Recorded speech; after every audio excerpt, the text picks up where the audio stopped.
Cuéntame cuál es la historia del origen de la UFC, tal como es hoy, cómo la has creado tú y los hermanos Lorenzo y Fertita. Empezó así. Todo comenzó un día que vimos a John Lewis. Frank y yo estábamos una noche en el Hard Rock y John Lewis estaba allí. Y él dice, oh, ese es el tipo de la UFC. Y yo le dije que lo conocía. Entonces Frank dijo que siempre había querido aprender lucha en el suelo. Y le dije que yo también quería. Entonces fuimos a hablar con John Lewis. Y concertamos una cita para luchar con ellos el lunes. Y le dijimos a Lorenzo y él vino con nosotros. Y ese fue el principio de todo. Así empezamos a practicar jiu-jitsu y a conocer a muchos de los luchadores. Y en ese momento había un estigma asociado al deporte de que estos tipos eran, ya sabes, seres humanos despreciables. Pero eso era lo más alejado de la verdad. Estos chicos habían ido a la universidad. La mayoría de ellos tenía títulos porque habían luchado en la universidad. Entonces empezamos a conocer unas historias increíbles. Estaba Chuck Liddell, quien, ya sabes, tenía esta cresta. Y parecía un asesino con hacha, pero se graduó con honores de la Universidad Politécnica de California en contabilidad. Claro. Y luego tenías a Matt Hughes, que vivía literalmente en una granja, y así había muchas historias. Eran historias geniales y estas personas eran increíbles y para nada lo que la gente pensaba que eran. Y Lorenzo y yo siempre sentimos que había algo de valor allí, y que si se manejaba de la manera correcta podía ser grande. Y luego pasó algo loco. Estaba en una negociación de contrato con Bob Meyrowitz, el antiguo dueño de la UFC. Era sobre los contratos de Tito y Chuck Liddell, y ni querían a Liddell en la UFC. Yo estaba tratando de involucrar a Chuck y no lo querían.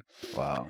Y tuvimos una disputa sobre el contrato de Tito, y Bob Meyrowitz dijo, ¿sabes qué? Ya no hay más dinero, ¿de acuerdo? Ni siquiera sé si podré organizar un evento más. Y se alteró bastante. Cuando colgué el teléfono, literalmente lo volví a levantar y llamé a Lorenzo y le dije, oye, acabo de hablar con Bob Meyrowitz, creo que están en problemas. Creo que podríamos comprarla y deberíamos hacerlo. ¿Por qué no lo llamas? Entonces Lorenzo llamó a Meyrowitz y no recuerdo el tiempo exactamente, pero en 2 meses éramos los dueños de la UFC por $2 millones. Y has dicho que has luchado muchas batallas durante este tiempo. No. A ver, los primeros días de construir esta empresa y el deporte fueron como el salvaje oeste. Era una locura en ese entonces. Sí, estaba literalmente en guerra todos los días con todo tipo de personas. Además, tradicionalmente hay personas malas involucradas en las peleas. Hay muchas personas malas de verdad. Y tuvimos que combatir eso durante los primeros 7, 8 años. En general hay corrupción. La gente roba, porque piensan solo en ellos mismos, y no en el negocio más grande. Déjame contarte algo. No sé si fue en Países Bajos, no recuerdo, pero podría haber sido Ámsterdam. Pero los promotores de MMA se estaban poniendo autos bomba. Y luego un tipo le disparó a la casa de otro con ametralladoras. Ese tipo de cosas sucedían. Y te contaré otra historia. ¿Te acuerdas de Affliction? Sí. Había un tipo, y no recuerdo bien su nombre, pero creo que era Tom Beard o Todd, algo así. Y este tipo solía enviarme mensajes todos los días diciéndome que me iba a matar cuando comenzó con su cosa de MMA. ¿Literal matarte? Sí, así es. Me decía, hijo de puta, voy a matarte. Tú no entiendes quién soy y lo que he hecho, esto y aquello. Creo que se emborrachaba o consumía drogas o lo que sea. Y me llamaba, me enviaba mensajes de texto y amenazaba mi vida todos los días. Decía, vete a la mierda. ¿Te decía eso? Sí, y mucho más, especialmente en aquel entonces.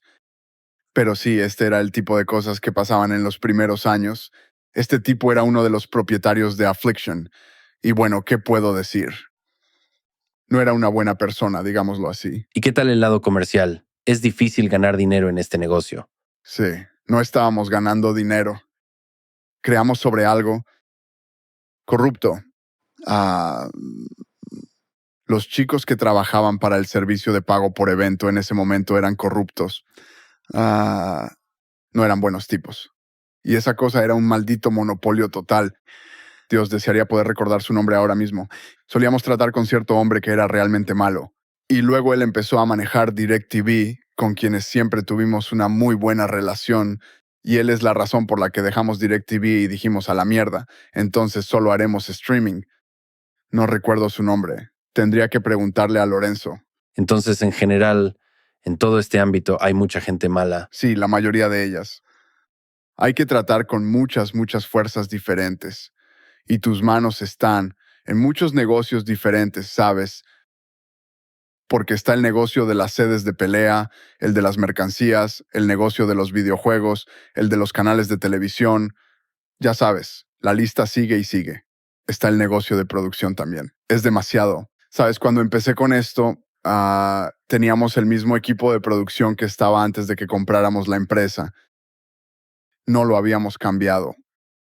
Y de hecho, hubo un incidente con Phil Baroni, donde le hicimos una entrevista y Baroni simplemente enloqueció en medio de la grabación. Se volvió completamente loco durante la entrevista y pensé que eso era increíble. Entonces le dije al equipo que íbamos a incluir eso en el corte final y se pusieron a discutir conmigo.